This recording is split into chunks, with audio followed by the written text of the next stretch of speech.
some of you have heard a lot about this issue. Some of you have heard a little bit about this issue.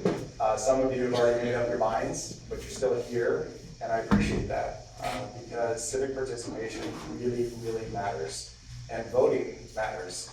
In fact, voting really matters. And so what Measure B is going to allow you to do for the first time is make a decision. Do you want to elect your mayor directly? Right now, the way it works is you elect 7 city council members. We, once a year, go at City Hall, we choose amongst ourselves who's going to be mayor for that year. And then the following year, we do the same thing, and it happens over and over and over again. And so the question is, do you want your mayor to be directly accountable to you because you're the one deciding who that mayor is, or would you like it to continue to filter through the city council members? And you have that choice. It really is. It's the first time you've ever had that choice. Right now, you are actually holding in your hands the right to vote for your mayor if a majority of people say yes. And the question that I think you're going to have to ask yourselves is, if I'm holding on to that right to vote for my mayor, what is it that I could hear that would convince me to give that back up? And so I'm at a bit of a loss, honestly, for what I could possibly hear that would convince me to give up the right to vote for my mayor. And the reason I say that is because, yeah, I'm one of the 7 that gets to choose it right now. But I won't be when I'm off the city council.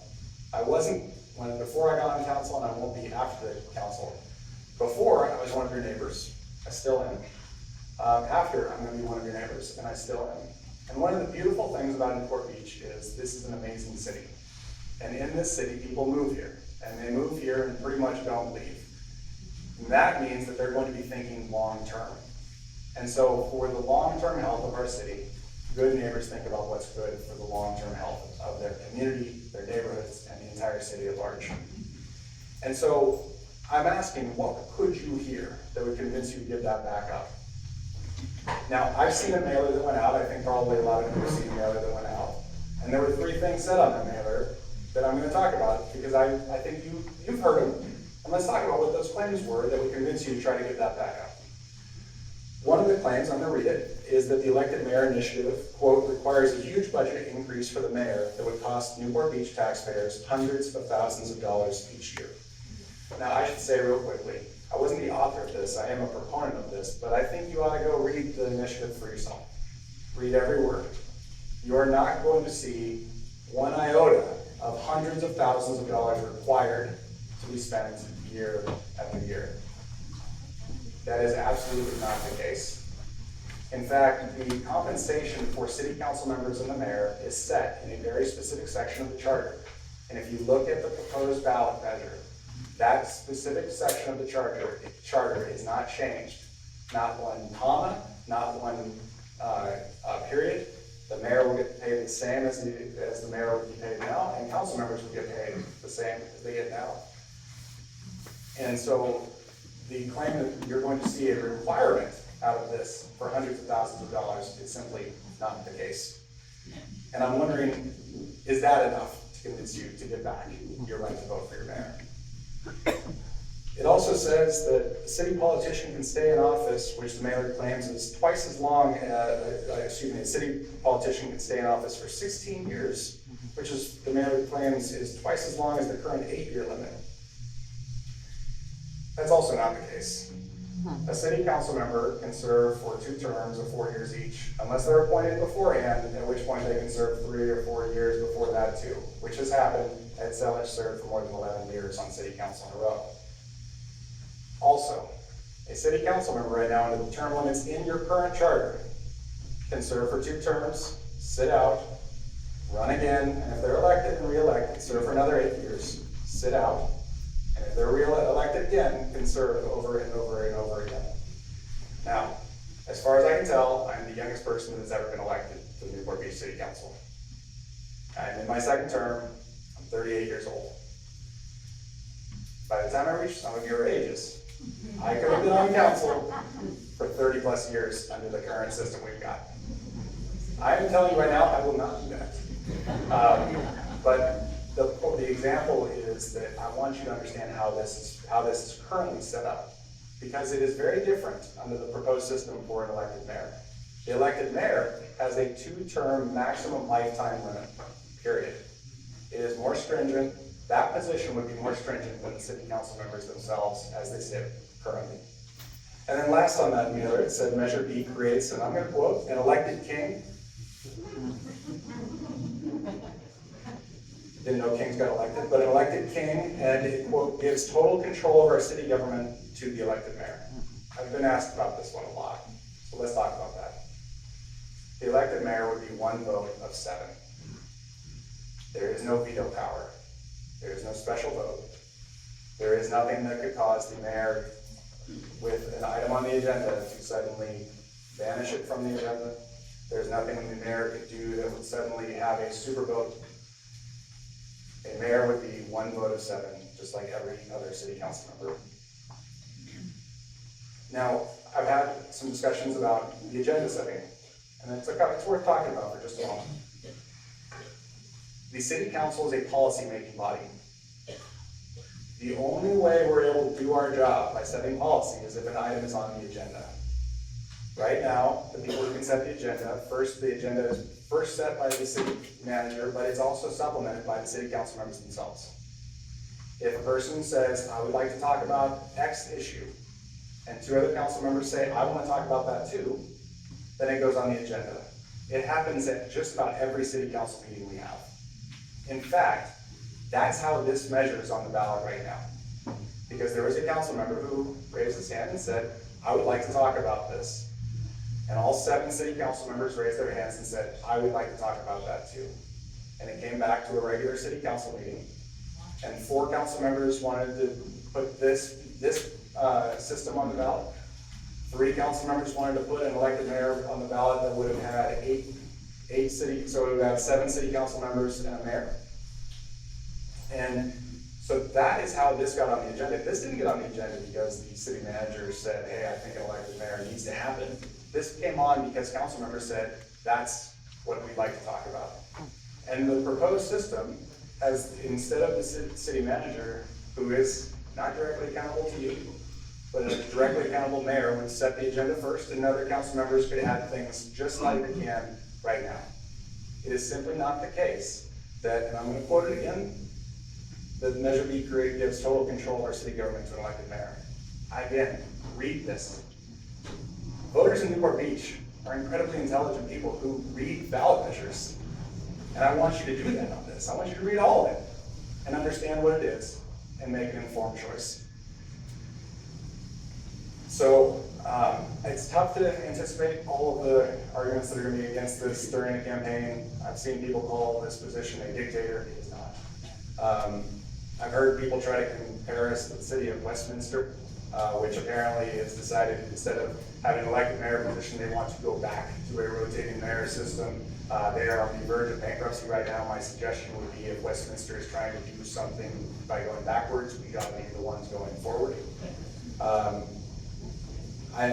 But what I haven't heard a lot of discussion about is that there are already 9 cities in Orange County out of 34 that have already gone to the directly elected mayor system, and Tustin was just recently, Tustin had the choice. They were going district-based voting. They decided to go district-based voting with an elected mayor. Why? Let me tell you why I think they did. In 2020, when I was mayor of Newport Beach, which was an incredibly difficult year for everyone, I agree with you, Debbie. Every Thursday night, I was on a call with all 34 mayors of Orange County. I was not on a call with 34 other city council members. I was on a call with 33, I guess it would be 33 other mayors in Orange County. It's because when people outside of the city want to talk to someone, they go to the mayor, because the mayor matters. I've heard it called a ceremonial position. It is not, and I think you know that. On Friday mornings, the same group of 34 mayors would get on a phone call with the Orange County Health Department. And you could tell, just based on these phone calls, which cities lucked into a good rotating mayor and which ones lucked into a bad one. But it was a roll of the dice for every one of those cities to figure out which one would it be? But you get to choose under this system who that mayor is going to be on those phone calls.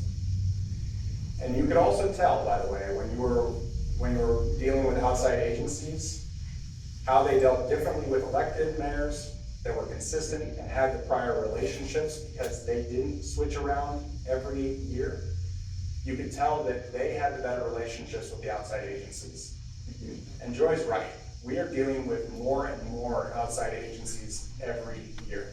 We deal with them at the federal level, at the state level, at the county level, at the regional level. And consistent relationships at leadership positions matters. But right now we rotate annually with our mayor. And that is a system that may have worked when the Boy Scouts were occupying the space at the Jamboree where Fashion Island is. But the city right now is incredibly more complex than that. Our budget is over $250 million a year right now. The rules and regulations that are coming our way are more complicated every single year. And we need to have a consistent voice for us at those at those agencies that more and more inside our city are being affected by those outside agencies.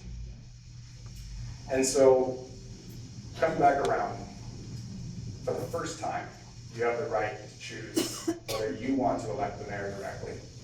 For the first time, you get to choose whether the mayor is going to be directly accountable to you. And the question really is, what could you possibly be told that would convince you to give that right up? If you want your mayor to be directly accountable to you, then vote yes on B. I appreciate your time. Thank you.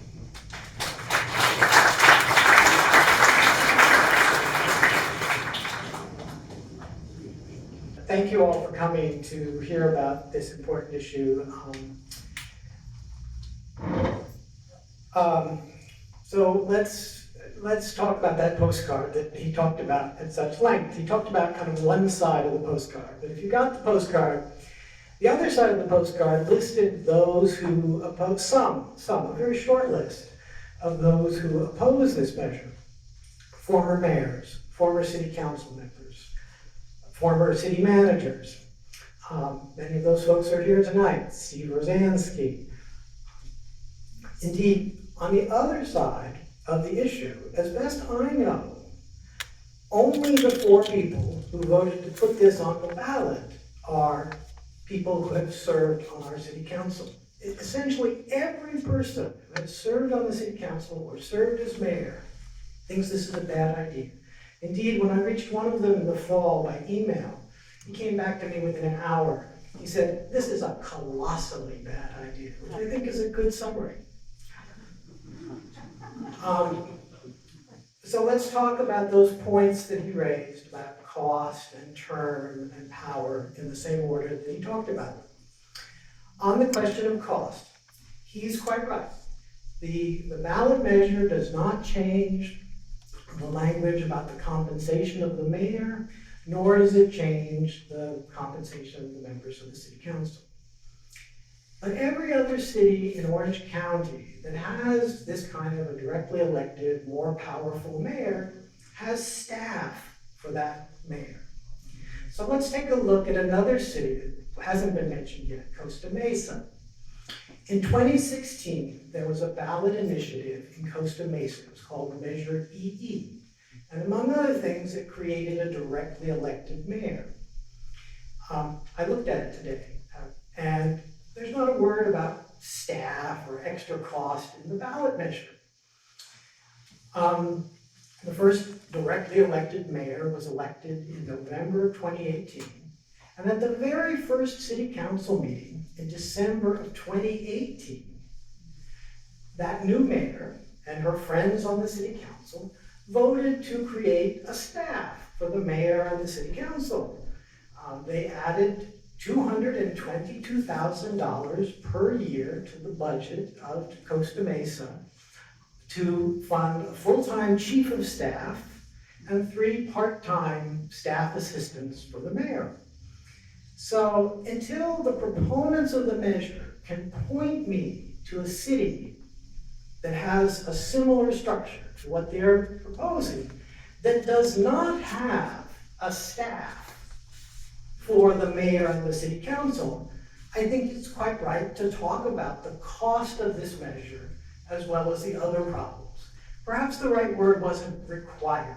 Perhaps the right word was, in all likelihood, voting yes on Measure B will increase the annual cost of the city government. I'm sorry, it's a postcard. You only have a certain amount of space. Okay, so that's cost. Okay, next is term.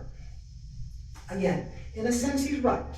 At the moment, we have a weird system in which you can serve 8 years on city council and then go off and then come back and serve again.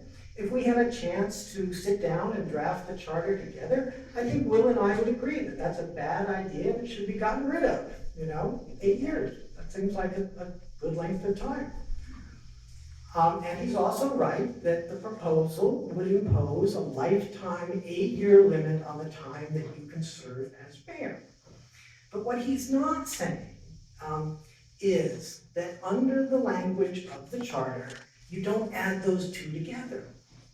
The proposal would allow someone who's been on the city council for 8 years up to, he hasn't mentioned that if Measure B passes, the first direct election of the mayor will occur in November of 2024. So imagine someone has served 8 years on the city council, running up through the end of 2024. That person, or any person so situated, could run, could be elected mayor, could serve as mayor until 2028, and could run again in 2028.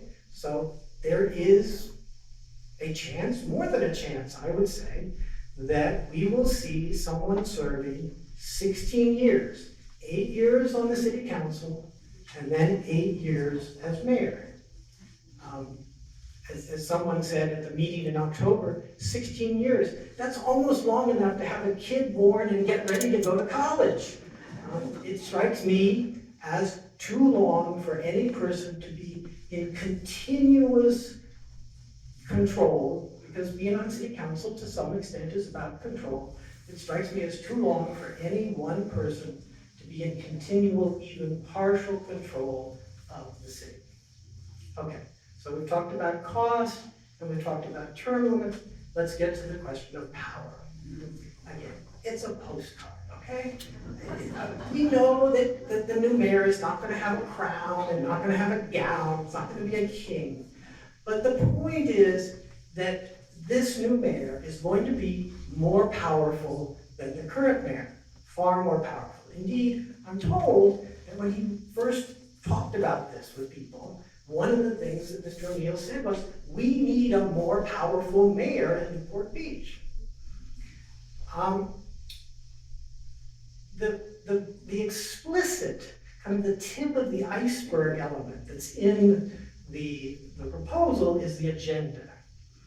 I know something about agendas from my days in DC, and I can tell you that taking the control of the agenda from the city manager and giving it to the mayor is going to increase the power of the mayor. But I think he's just wrong in saying that the mayor, under this language, does not have the ability to take something off the agenda at the last minute.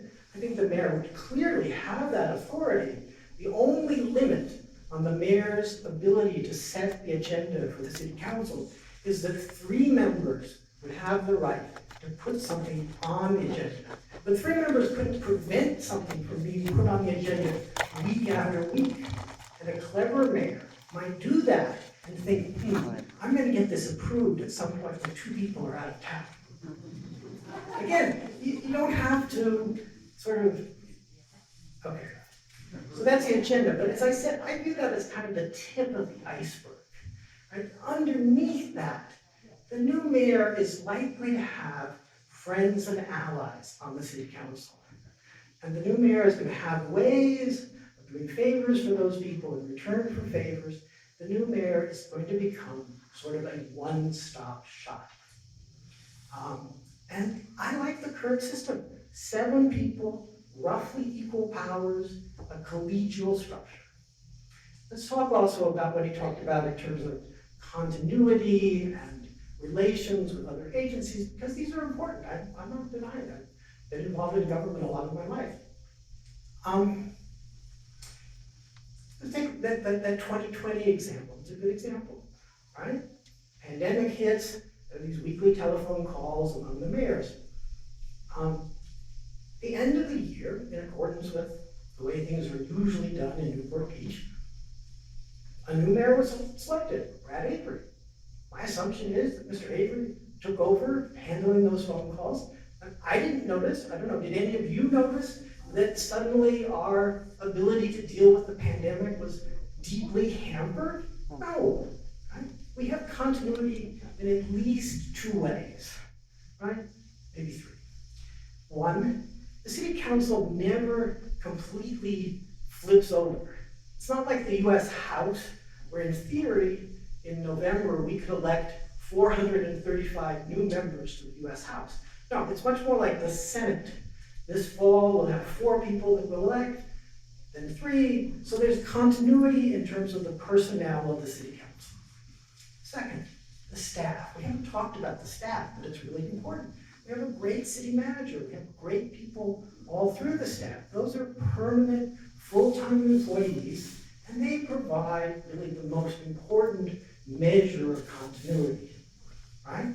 So my assumption is that between them, at the moment of transition from Mayor O'Neill to Mayor Avery, if there were conversations between the two of them, but there were also surely lots of conversations between the staff and new Mayor Avery to prepare him in order to do his job properly.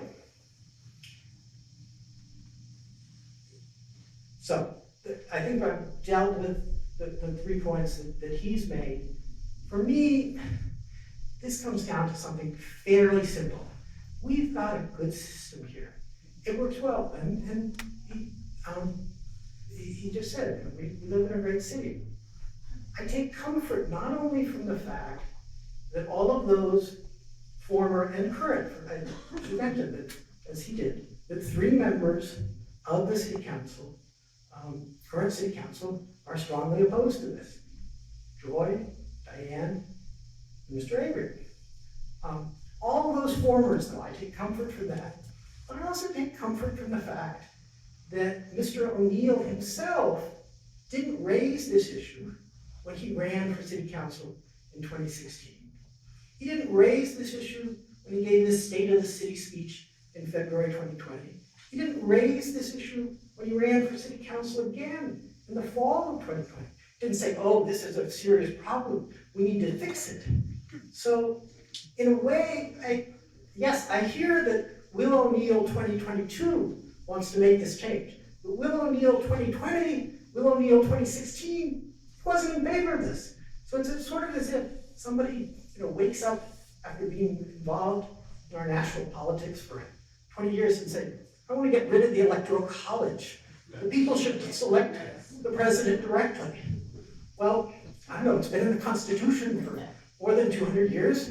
You can make arguments on either side, but it's very odd to be involved, as he has been, in our city politics for more than 6 years now, and suddenly to wake up and say, oh, it's terrible that people should select the mayor. They do select the mayor. They select 7 people whose job is, in part, to select the mayor each year. So, vote no. Thanks.